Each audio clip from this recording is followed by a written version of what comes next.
Salve, salve, meus amigos! Como vocês estão? Vencemos! Vencemos! Finalmente demos um passo adiante na nossa jornada da temporada 22-23. Liverpool 2, Rangers 0. Liverpool, pela terceira rodada da fase de grupos, consegue o seu objetivo, vencendo uma partida em casa contra o time mais fraco do grupo e dá um passo importante aí na Champions League, que é o nosso principal objetivo em termos de título nessa temporada, visto que a Premier League já tem ficado bastante para trás.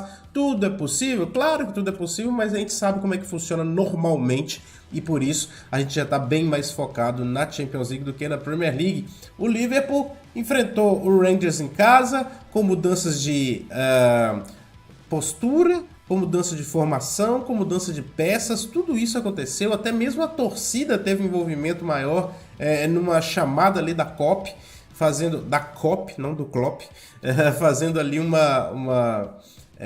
movimento para tentar ser mais presente, para tentar ser mais vibrante. Achei até interessante isso, e o Liverpool vence com 2 gols, bonitos gols, inclusive, né? O gol do Arnold, um golaço de falta. O Salah faz um gol, e aí eu falo bonito, a galera fala de gol de pênalti no meio do gol, mas a jogada do Luiz Dias, que gera o pênalti, foi excelente, e para muitas vezes na mão do goleiro do Rangers, o McGregor, goleiro de mais de 40 anos de idade, que era o goleiro experientíssimo, não sei se é qual a gente falar do time escocês. Mas, para falar sobre isso, primeiro eu vou falar sobre o time que foi a campo. O time que foi a campo foi esse aqui, ó.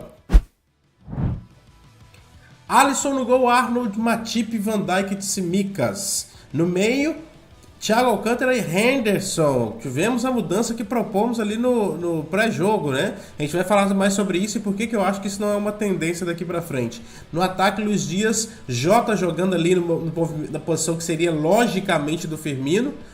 Enfim, eu vou falar sobre isso também. Salah e o Darwin Núñez na frente, o nosso centroavante. Então, eu vou dizer para vocês o seguinte, primeiro sobre a escalação, o que eu tenho a dizer? A nossa zaga é aquilo mesmo que tinha que ser, o meio campo. O Klopp mostra mais uma vez que precisa e confia no seu capitão. E o Henderson correspondeu. Fez uma boa partida hoje o Henderson. A pressão dele é algo assim que muda totalmente o time do Liverpool. Ele com certeza é o cara que faz mais diferença no pressing quando está bem. Ele realmente, o pressing do Henderson é uma coisa inimaginável, uma coisa sensacional. Ele dá vigor, e sem contar que ele chama o resto do time para pressionar junto com ele. Thiago Alcântara, muito maestro ali no meio campo, defendendo bem também, errou alguns passes sem tanta pressão, o que é meio estranho para ele, mas enfim, a gente vai relevar por hoje por causa da vitória. E na frente, Dias e Salah nas pontas, como a gente já imaginava. Jota no lugar do Firmino, que seria do Firmino, né? Ali naquela transição, aquele atacante de transição que tá no meio ali. E eu achei de início muito contraditório. Eu iria vir aqui na live e pensei em vir na live já falando assim, ó, independente do resultado, não colocar o Firmino é uma tristeza. E aí depois a gente vai passando o tempo do jogo e a gente vai começando a pensar, não só pelo fato de que o Jota sim deu uma boa dinâmica ao time, fazendo movimentações, provocando movimentações ao time, porque ele trocava às vezes com o Darwin Núñez, às vezes ele trocava com o próprio Luiz Dias e provocava uma celeuma de movimentações ali no ataque do Liverpool. A dinâmica que ele deu foi boa, parece carecer ainda de alguma coisa de ritmo de jogo, tempo de bola, teve um domínio ali que ele errou, domínio bobo até, que a bola pegou nele, o Salah deu um passe até tranquilo, ele dominou errado, a bola pegou e escapou muito longe, mas é uma boa ver o Jota voltando e sendo útil e jogando bem, né? E produzindo bem, né? Acho que é melhor do que jogando bem. Produzindo bem para o time.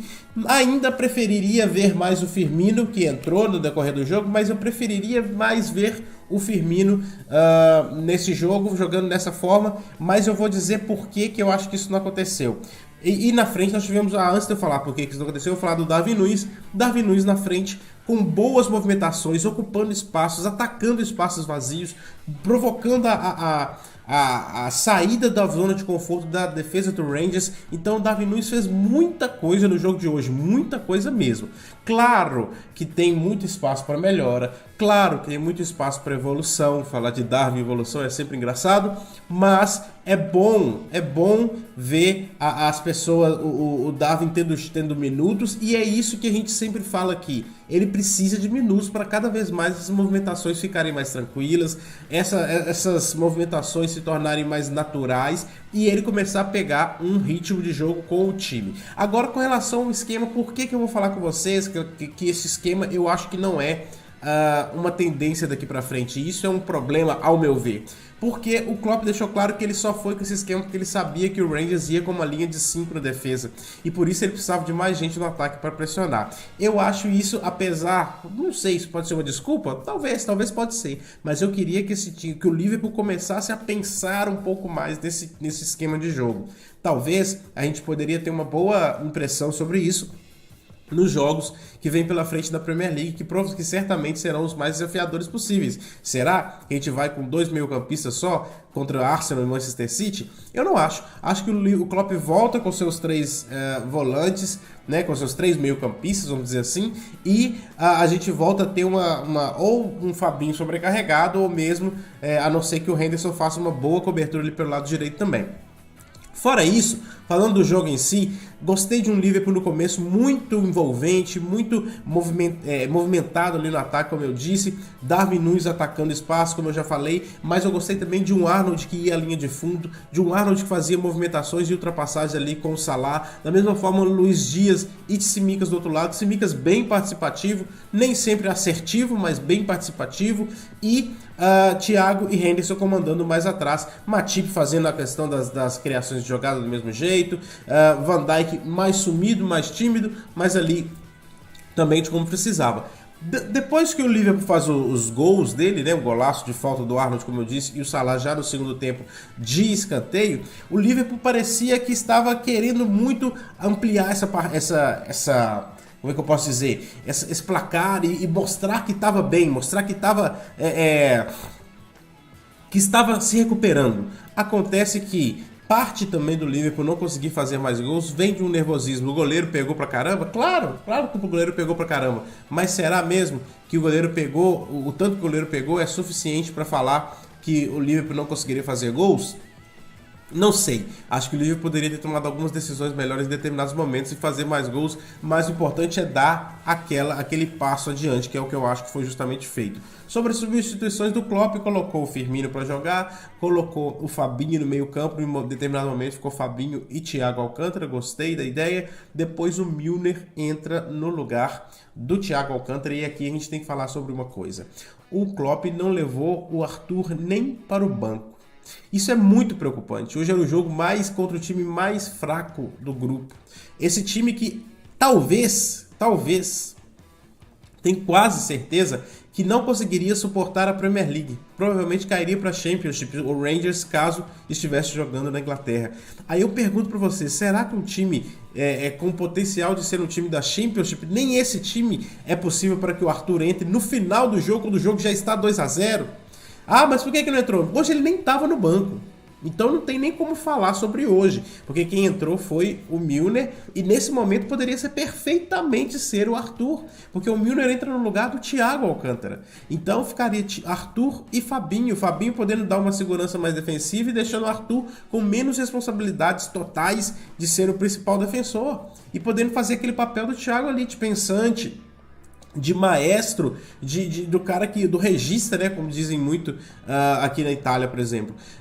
Eu tenho um grande problema com isso, porque isso significa que não há confiança, isso significa que ele não está apto, e isso é um problema para mim, porque tem muito tempo que ele chegou. A janela fechou no final de agosto. Nós já estamos aí em outubro, nós estamos no dia 4 de outubro, um mês, não deu para nem fazer um joguinho, mais uma vez repito, não dá para fazer 30 minutos contra um time de segunda, de potencial para a segunda divisão da Inglaterra? Não é possível mesmo? Será que ele vai entrar contra o Derby County, por exemplo, na Copa da Liga? Afinal, é um time de segunda divisão, é um time de Championship. Será que o Arthur não consegue nem esse tipo de desenvoltura? e me preocupa bastante, porque isso significa que o nosso buraco do meio campo fica muito maior à medida que aquele que era a opção não é uma opção viável, não é uma opção válida. Então, assim, eu acho muito complicada essa situação, assim como eu acho complicado também a não entrada do próprio Calvin Ramsey. Ah, mas, meu amigo, deixa eu ver aqui, só para conferir. O Liverpool fez um total de 5 substituições. Ele colocou o Joe Gomes, mas aí já era no finalzinho do jogo, não faz tanto sentido. Colocou o James Milner, Harvey Elliott no meio. Harvey Elliott talvez recebendo mais confiança para jogar e tal, mas não fez nada, mesmo jogando 10 minutos de jogo, não pegou na bola de forma relevante, ao meu ver. Posso estar errado, mas para mim não pegou de forma relevante na bola. Poderia muito bem ser, como ele entrou no lugar do Darwin Núñez, poderia ser aí outra opção para o meio. O próprio Arthur poderia entrar nesse momento, quando formou três meio-campistas. Então, acho muito complicado essas opções. E com relação ao esquema, acho complicado esse esquema parecer como uma possível chacoalhada, uma possível resposta, mas também uma situação muito oportuna e daqui a pouco ele voltar. Se a gente voltar para o 4-3-3, a gente vai ter as questões todas resolvidas. E aí vem uma outra pergunta de cima disso, que inclusive é a pergunta da enquete que está no nosso chat da live aqui nesse momento. O Liverpool jogou bem mesmo ou ele não foi exigido? Porque contra o Bournemouth nós metemos 9-0. Mas ficou claro pouco tempo depois que na verdade ele não foi exigido. Hoje o Liverpool foi exigido defensivamente para que a gente fique empolgado, para que a gente fique no mínimo esperançoso de dias melhores? Será? Eu não sei, eu sinceramente não sei, e a gente tem bons tirateimas para isso. Afinal, a gente tem aí o Arsenal no final de semana, que é o líder do campeonato fora de casa, vem empolgado, vem jogando para cima e tomara que venha mesmo. E depois tem o Manchester City fora de casa, dentro de casa no caso, uma semana depois. Eu sinceramente não sei dizer para vocês se o Liverpool foi realmente bem defensivamente ou se ele não foi exigido. Ofensivamente ficou muito claro que ele parou no goleiro, teve ali um pouquinho um casezinho de nervosismo aqui e ali, mas que pode ser um passo considerado bem. Mas aí eu trago outra pergunta para nossa reflexão. O ataque do Liverpool estava tão ruim assim? Porque o Liverpool fez 3 gols na última partida. Será que o ataque estava tão ruim? De muito positivo, nós temos a atuação do Darwin Núñez, a atuação de Mohamed Salah muito participativo e muito mais assertivo do que em outras partidas, Luiz Dias como sempre regular e o próprio Jota dando uma dinâmica interessante e fazendo as coisas funcionarem, mesmo não sendo o meu preferido para aquela posição naquele momento. Mas todas essas dúvidas de se o Rangers realmente foi um desafio à altura ficam na nossa cabeça. Por fim, no grupo da Champions League, o Liverpool termina nessa rodada, a terceira rodada, com 6 pontos, em segundo lugar atrás de um Napoli que de forma avassaladora, meteu 6-1 no Ajax em Amsterdã. Eu vou repetir, o Napoli fez 6-1 no Ajax em Amsterdã. Aí a gente começa a pensar, tudo isso, tá vendo como é que a gente tem que começar a ponderar as nossas avaliações?